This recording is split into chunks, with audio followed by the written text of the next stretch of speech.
Еліміздің ең шығысында орналасқан ауылға келдік.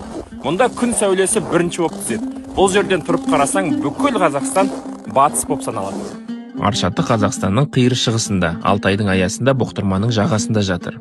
Оған апарар жолдың өзі ертегі сияқты. Ары қарай жүрсеңіз, үш мемлекет Қазақстан, Ресей, Қытай шекарасына тірелесіз. Судың мөлдірін біз ішеміз, күннің шыққанын біз бірінші көреміз дейді екен аршатылықтар. Еліміздегі ең алғашқы азан дауысы да осы ауылдың мешітінен шығады. Алыстығына қарамастан мұнда ұялы байланыс жақсы ұстап тұр.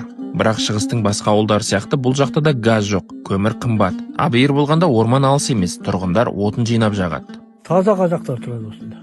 Барлығы. Бұрын болған орыстар, одан кейін көшіп кетіп қалды, қазір таза қазақтар тұрады осы жерде.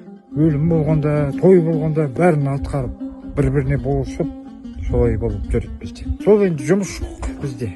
Сол қиындау.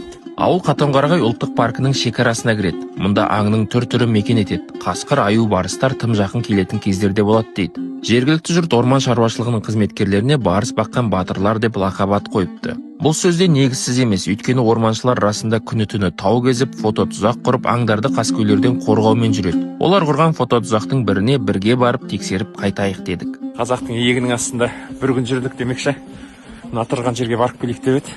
Біраз болды, натырған жерге әлі жетер емеспіз. Бірақ мынадай табиғатта қанша жүрсек те жарасатын сияқты.